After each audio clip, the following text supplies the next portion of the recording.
আসসালামু আলাইকুম। সংবাদে আপনাদের সবাইকে স্বাগত জানাচ্ছি। আমি ফিরোজ তোহা। শুরুতেই আরবে কেবলস সংবাদ শিরোনাম। বাংলাদেশের সর্বশেষ গুরুত্বপূর্ণ আপডেট সংবাদে আপনাকে স্বাগত। শুরুতেই সংবাদ শিরোনাম, পরে বিস্তারিত। শুরুতেই জানাবো, নিষিদ্ধ সংগঠন হিজবুত তাহরির কর্মসূচিতে পুলিশের ধাওয়া। বাংলাদেশের নিষিদ্ধ সংগঠন হিজবুত তাহরির মার্চ ফর খিলাফত কর্মসূচি পণ্ড করে দিয়েছে আইন শৃঙ্খলা রক্ষাকারী বাহিনীর সদস্যরা। শুক্রবার ৭ই মার্চ জুমার নামাজের পর নিষিদ্ধ সংগঠনটি মিছিল নিয়ে বের হলে পুলিশ টিয়ারশেল, সাউন্ড গ্রেনেড ও লাঠিচার্জ করে মিছিলটি পণ্ড করে দেয়। এরপর জানাবো, আওয়ামী ফ্যাসিস্টদের হেডকোয়ার্টার এখন কলকাতায়। আওয়ামী লীগের পলাতক এমপি মন্ত্রী নেতাদের অনেকেই এখন ভারতের দিল্লি, ভারতের পশ্চিমবঙ্গ, ভারতের ত্রিপুরা ও আসামে ঘাঁটি গেড়েছে। আওয়ামী লীগের পলাতকদের হেডকোয়ার্টার বলা হচ্ছে বর্তমান কলকাতাকে।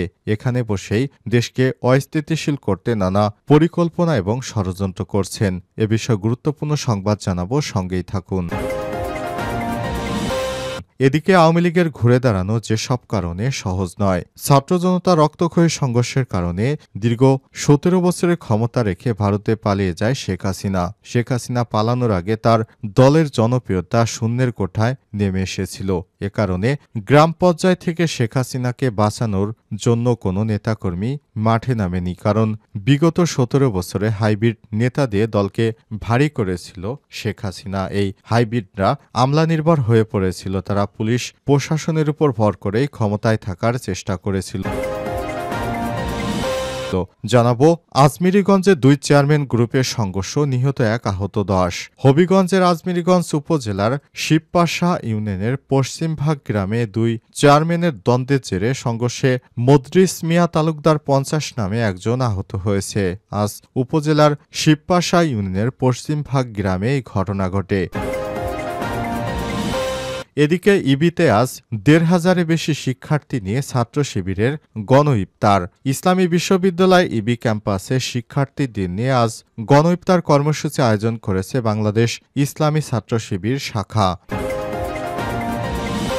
এবং সর্বশেষ জানাবো, সিরিয়ার বিভিন্ন অঞ্চলে কারফিউ ঘোষণা করল অন্তর্বর্তীকালীন সরকার।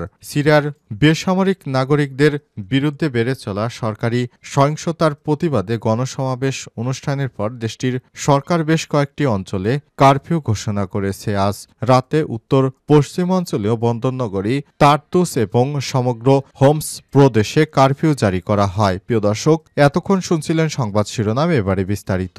তবে তার আগে বন্ধুরা, অনুরোধ থাকবে সংবাদটিতে একটি লাইক দিন। এই চ্যানেলে আপনি নতুন হয়ে থাকলে আমাদের সংবাদটি দেখতে দেখতে চ্যানেলটি সাবস্ক্রাইব করে রাখুন। কমেন্ট করে আপনার মূল্যবান মতামত জানিয়ে দিন আপনি বিশ্বের কোন দেশ থেকে বা বাংলাদেশের কোন স্থান থেকে আমাদের সংবাদটি দেখছেন এবং শুনছেন। এবারে বিস্তারিত। নিষিদ্ধ সংগঠন হিজবুত তাহরির কর্মসূচিতে পুলিশের ধাওয়া। নিষিদ্ধ সংগঠন হিজবুত তাহরির মার্চ ফর খিলাফত কর্মসূচি পণ্ড করে দিয়েছে আইন শৃঙ্খলা রক্ষাকারী বাহিনী। শুক্রবার ৭ই মার্চ জুমার নামাজের পর নিষিদ্ধ সংগঠনটি মিছিল নিয়ে বের হলে পুলিশ টিয়ারশেল, সাউন্ড গ্রেনেড ও লাঠিচার্জ করে মিছিল পণ্ড করে দেয়। মিছিলটি রাজধানীর নয়াপল্টন থেকে বিজয়নগরের দিকে এলে পুলিশের বাধার মুখে পড়ে। পরে পুলিশ টিয়ার গ্যাস ও সাউন্ড গ্রেনেড ছুড়লে এক দফা ছত্রভঙ্গ হয়ে যায় হিজবুত তাহরির কর্মীরা। এরপরে আবার তারা একত্রিত হয়ে মিছিল শুরুর চেষ্টা চালায়। তখন আবারও সাউন্ড গ্রেনেড, টিয়ারশেল নিক্ষেপ করে আইন শৃঙ্খলা রক্ষাকারী বাহিনীর সদস্যরা। একসময় হিজবুত তাহরিরের কর্মীরা ইটপাটকেল ছুটতে থাকে। এ সময় এই প্রতিবেদন লেখা পর্যন্ত দুই পক্ষই পল্টন ময়দানে মুখোমুখি অবস্থান নিয়েছে। এর আগে সকাল থেকেই নিষিদ্ধ সংগঠন হিজবুত তাহরির মার্চ ফর খিলাফত কর্মসূচি ঘিরে জাতীয় মসজিদ বাইতুল মোকাররম এলাকায় সতর্ক অবস্থানে ছিল পুলিশ। নামাজ পড়ার উদ্দেশ্যে যারা ভেতরে প্রবেশ করেছেন তাদের অনেকের শরীর ও ব্যাগ তল্লাশি করা হয়। প্রসঙ্গত, দীর্ঘদিন ধরে গোপনে সাংগঠনিক কার্যক্রম চালিয়ে আসা সংগঠন হিজবুত তাহরির গত ৫ই আগস্ট আওয়ামী লীগ সরকার পতনের দিন থেকেই অনেকটা প্রকাশ্যে কার্যক্রম চালাচ্ছে। নানা দাবিতে মিছিলের পাশাপাশি ঢাকায় গোলটেবিলের বৈঠকও করেছে সংগঠনটি। চট্টগ্রামে পালন করছে নানা কর্মসূচি। তাদের একটাই দাবি, তারা বাংলাদেশে খেলাফত প্রতিষ্ঠিত করার কথা বলছে, অথচ তারা নিজেরাই জঙ্গি একটি সংগঠন। তাদেরকে বাংলাদেশ থেকে নিষিদ্ধ ঘোষণা করেছে সরকার। এই নিষিদ্ধ সংগঠন হঠাৎ করেই মাথাচাড়া দিয়ে উঠেছে, যা অত্যন্ত আইনশৃঙ্খলা পরিস্থিতির জন্য অত্যন্ত দুঃখের সংবাদ। দেশের মানুষ এই জঙ্গি সংগঠনদের থেকে মুখ ফিরিয়ে নিয়েছে, তারপরও তারা নানা রকম কর্মসূচি দিয়ে মাঠে থেকে দেশকে অস্থিতিশীল করার চেষ্টা করছে।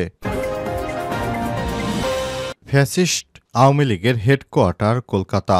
আওয়ামী লীগের পলাতক নেতাদের অনেকে এখন ভারতের দিল্লি, পশ্চিমবঙ্গ, ত্রিপুরা, আসামে ঘাঁটি গেড়েছে। আওয়ামী লীগের পলাতক হেডকোয়ার্টার হচ্ছে কলকাতায়। এখানে বসে যাবতীয় পরিকল্পনা প্রণয়ন তা বাস্তবায়ন করা হচ্ছে। ৫ই আগস্টের পর পতিত শাসক দলের প্রায় ৪৫,০০০ নেতাকর্মী ভারতে এসেছেন। এরই মধ্যে অধিকাংশই কলকাতায়। এরা Facebook, Messenger, Telegram, signal, WhatsApp group সহ বিভিন্ন ডিজিটাল এবং সামাজিক যোগাযোগ মাধ্যম ব্যবহার করে নিজেদের মধ্যে যোগাযোগ রাখছেন। শুধু তাই নয়, শান্তিতে নোবেল বিজয়ী অর্থনীতিবিদ ডক্টর মোহাম্মদ ইউনূসের নেতৃত্বাধীন বর্তমান অন্তর্বর্তীকালীন সরকারকে ব্যর্থ করতে পরাজিত এই চক্রটি সদস্যরা করছেন নানা ছক অপকর্ম বাস্তবায়নের নির্দেশনা দিচ্ছেন এসব মাধ্যম ব্যবহার করে। ঢাকাসহ বিভাগীয় শহরের চিহ্নিত শীর্ষ সন্ত্রাসী, জেলা উপজেলা পর্যায়ের তালিকাভুক্ত সন্ত্রাসী, ভাড়াটে কিলার, মাদক ব্যবসায়ী, সোনা কারবারি, সীমান্তবর্তী এলাকায় চিহ্নিত স্মাগলার, সশস্ত্র সর্বহারা গ্রুপের সদস্যসহ বিভিন্ন গ্রুপের সঙ্গে এই নেতারা যোগাযোগ রাখছেন। তাদের ইশারায় অশান্ত হয়ে উঠছে দেশের দক্ষিণ পশ্চিম অঞ্চল।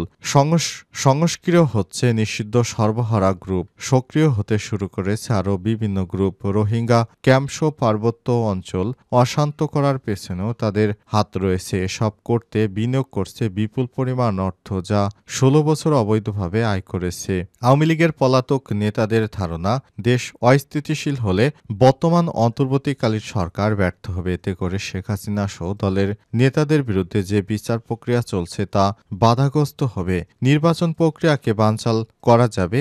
সংশ্লিষ্ট একাধিক সূত্রে এই তথ্য নিশ্চিত করেছেন। এই প্রসঙ্গে জানতে চাইলে এই মুহূর্তে কলকাতায় অবস্থান করা দলটির যুগ্ম সাধারণ সম্পাদক আফম বাহাউদ্দিন নাসিম বৃহস্পতিবার যুগান্তরকে বলেছেন, এটাকে ঠিক পালিয়ে আসা বলা যায় না। কৌশলগত কারণে সাময়িকভাবে আমরা আত্মগোপনে আছি। আওয়ামী লীগের ঘুরে দাঁড়ানোর যেসব কারণে সহজ হবে না। ছাত্র জনতা রক্তক্ষয়ী অভ্যুত্থানের পরিপ্রেক্ষিতে গত ৫ই আগস্ট দেশ ছেড়ে পালিয়ে গেছে শেখ হাসিনা। আওয়ামী লীগের ঘুরে দাঁড়ানো যেসব কারণে সহজ নয়। ছাত্র জনতা রক্তক্ষয়ী সংঘর্ষের কারণে ১৫ বছরের ক্ষমতায় থাকা আওয়ামী লীগ ফ্যাসিস্ট শেখ হাসিনা এই মুহূর্তে ভারতে অবস্থান করছে। অভ্যুত্থানের পর ফ্যাসিবাদী দল আওয়ামী লীগের দেশের রাজনীতিতে একেবারে বিচ্ছিন্ন হয়ে পড়েছে তারা। বর্তমানে দলটির শীর্ষ নেতৃত্ব সহ কেন্দ্রীয় জেলা উপজেলা এমনকি তৃণমূলের নেতারাও পালিয়ে আত্মগোপনে বা কারাগারে রয়েছে, যার কারণে হাসিনা সরকারের পতনের ৭ মাসেও দলটির দেশের ভেতরে কোনো অবস্থান তৈরি করতে বা দেখাতে পারেনি। এমনই এক প্রতিকূল পরিস্থিতিতে বিপর্যস্ত ৭৫ বছর বয়সী আওয়ামী লীগ দলটি, যার ফলে আওয়ামী লীগের ভবিষ্যৎ নিয়ে রাজনৈতিক অঙ্গনে নানা রকম আলোচনা সমালোচনা চলছে। তেমনি আওয়ামী লীগের ভেতরে আছে অনিশ্চয়তা। টানা ১৫ বছরের দুঃশাসন এর কারণে আওয়ামী লীগের রাজনীতি জনগণের থেকে পুরোপুরি বিচ্ছিন্ন হয়ে গেছে। ক্ষমতার স্বাদ নিতে সুবিধাভোগীরা পাড়ি জমিয়েছিল দলটিতে। তারা একতরফা বিতর্কিত ৩টি নির্বাচন করে ক্ষমতায় টিকে ছিল প্রশাসন ও গোয়েন্দা সংস্থার উপর ভর করে। অবশেষে সেই পুলিশ বাহিনীকে যখন সাধারণ ছাত্র জনতা প্রতিহত করতে পেরেছে, তারপরই তারা দেশ ছেড়ে পালিয়ে গেছে। শেখ হাসিনার জনসমর্থন শূন্যের কোঠায় নামিয়ে এনেছিল এই হঠকারীরা, যারা অর্থলোভীরা টাকার বিনিময়ে দলে ভিড়েছিল। হাইব্রিড নেতাদের কারণে বর্তমান আওয়ামী লীগের এই অবস্থা। তারা ঘুরে দাঁড়ানো তো থাক দূরের কথা, বিদেশে যে টাকা দেশ থেকে পাচার করেছে সেই টাকা এখন ভোগবিলাসের জীবন কাটাতে ব্যস্ত। দেশে এবং দলের কি হলো না হলো সে বিষয়ে তাদের বিন্দুমাত্র কর্ণপাত নেই। এ কারণে আওয়ামী লীগের ঘুরে দাঁড়ানো আর সহজ হবে না।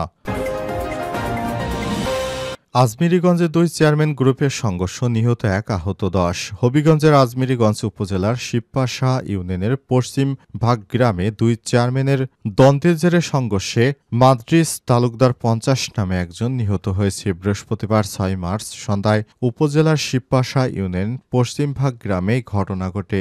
জানা যায়, দীর্ঘদিন ধরে শিবপাশা ইউনিয়ন পরিষদ বর্তমানে চেয়ারম্যান নলিউর রহমান তালুকদার এবং সাবেক চেয়ারম্যান আলী আমজাদ তালুকদারের মধ্যে এলাকায় আধিপত্য বিস্তার নিয়ে বিরোধ চলে আসছিল। এরই জেরে বৃহস্পতিবার সন্ধ্যায় আলী আমজাদ তালুকদার গ্রুপ ও তৌফিক মিয়া তালুকদারের সঙ্গে নলিউর রহমান তালুকদার গ্রুপের একটি পুকুরের জায়গা নিয়ে বাকবিতণ্ডা হয়। এক পর্যায়ে উভয় গ্রুপের লোকজন সংঘর্ষে জড়িয়ে পড়ে। সংঘর্ষের এক পর্যায়ে তৌফিক মিয়ার ভাই মাদ্রিস মিয়া গুরুতর আহত হন। পরে স্বজনরা মাদ্রিস মিয়াকে উদ্ধার করে হবিগঞ্জ আধুনিক সদর হাসপাতালে নিয়ে যায়। সেখানে চিকিৎসকরা তাকে মৃত ঘোষণা করেন। আজমিরীগঞ্জ থানার ওসি এবিএম মইদুল হাসান মৃত্যুর বিষয়টি নিশ্চিত করেছেন।